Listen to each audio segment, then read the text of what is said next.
What these tools are doing are they are not scraping the entire internet trying to find this email address. Instead, what they're doing is they're taking their name, they're taking the server they likely have an email address with, they would take example.com, and they try different derivatives of your name on example.com, pinging that server until they get something that seems like a valid result.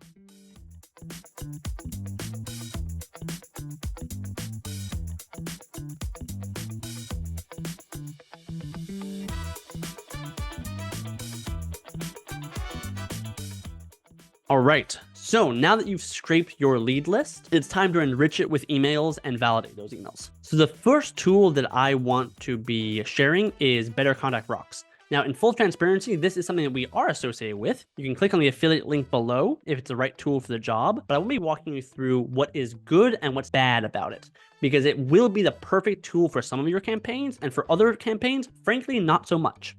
So let's talk about why. In order to understand what makes BetterContact Rocks so powerful, but also so niche, you have to first understand how email enrichment works in the first place. What these tools are doing are they are not scraping the entire internet trying to find this email address. You're not querying a server trying to extract the email address of your ideal client profile. Instead, what they're doing is they're taking their name, they're taking the server they likely have an email address with. Let's say that you work at example.com. They would take example.com and they try different derivatives of your name on example.com, pinging that server until they get something that seems like a valid result. So my name is Garik Tate. They might check Garik Tate at example, G Tate example, Garik at example, so on and so forth. Most of these platforms, they might cost very different, but reality is they're pretty much all doing the exact same thing. So what makes BetterContact Rocks interesting is that they use about 20 different platforms, one after the other. And depending on which one gives the first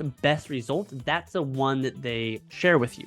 So this is really important because sometimes one tool might have a better algorithm for finding an email address, or just a different algorithm for finding and validating an email address. And so if you give BetterContact Rocks 100, let's say, names and domains in order to find email addresses for, it might find about 60 to 80% of the emails on that list. And the reason why BetterContact Rocks does that better is because essentially it just goes up to bat more often. It's taking more swings, and it's taking more swings by trying all the platforms at the same time. This will give you the highest amount of data saturation with the least amount of work. The downside is it does cost more per email acquired because they're querying multiple different services. You can see here their typical pricing. Now, there are some discounts if you're a lead agency like ourselves, but for most users, this is what you can expect on the pricing. Now, let's say that you want to go with a cheaper option. For that, I would recommend a tool like Prospeo. As you can see here, that for the same amount of credits, they cost about a fifth as much. So your choice of which one will depend on two factors. It's going to depend first on how big of a campaign that you want to run. And let's call it a test campaign, because the beginning of this is always going to be a test. Heck, even when you're running a big campaign, it's still a test. So first, identify the test size that you want to be going after, and then look at your total targetable market. Let's walk through this. Let's say that you want to send about 3,000 email addresses as a test campaign. And after you do what we were doing before with LinkedIn, you've found your total targetable market is about 100,000 people. You want to target only 3,000. So what does that mean? If you're going to scrape 100,000 leads, you only need a 3% data saturation in order to hit the size of campaign that you want to be hitting. But let's change these numbers. Let's say you want to be contacting still 3,000 people, but when you enter the filters, you only get 6,000 people on a platform like LinkedIn. Well, then all of a sudden your data saturation requirement goes much higher.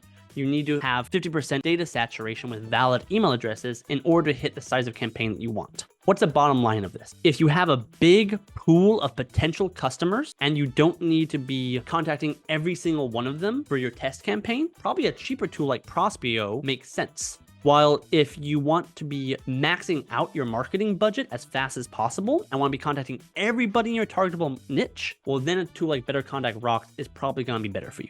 Frankly, for most of our campaigns where we really want to be maximizing the target market list, we use BetterContact Rocks. That's what we use for the majority of our campaigns. Once again, in full transparency, there's an affiliate link below.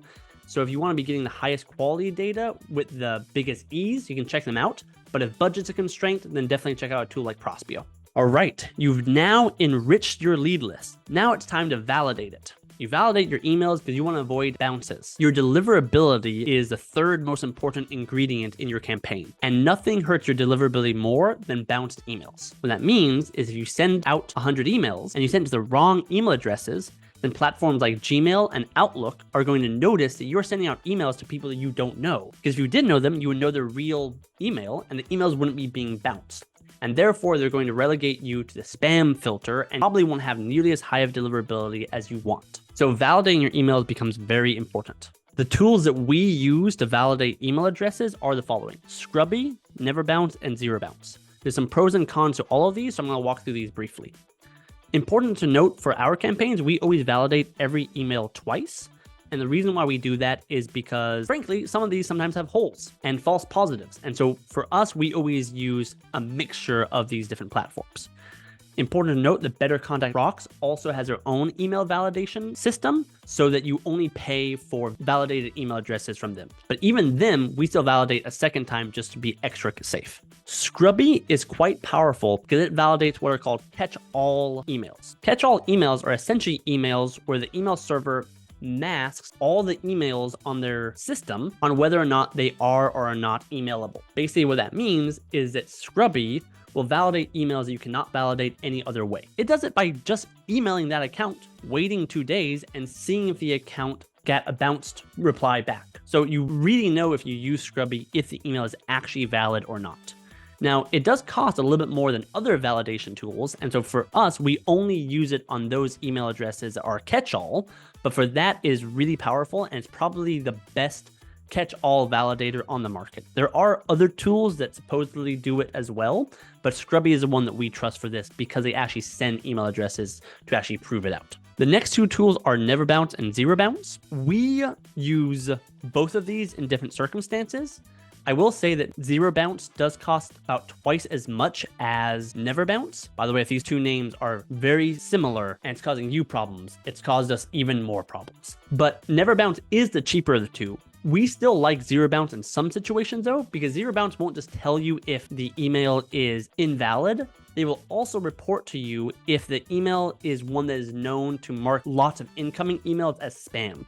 They're marked as abuse, which is really powerful to sometimes avoid those from email sending as well. So you've now validated the emails. It's now time to do the AI magic. The one that has doubled our reply rates when we've used it. This is something that we have split tested continuously using static copy that is the best that a human writer could write versus AI copy that is customized. It's the same static format, but now it's actually customized by AI to be personalized for that end user. On those campaigns, we've always seen a minimum of 100% increase in replies and positive replies, and sometimes seen as high as 6 times higher response rate. So how do we do it? Well, we use a tool like clay.com.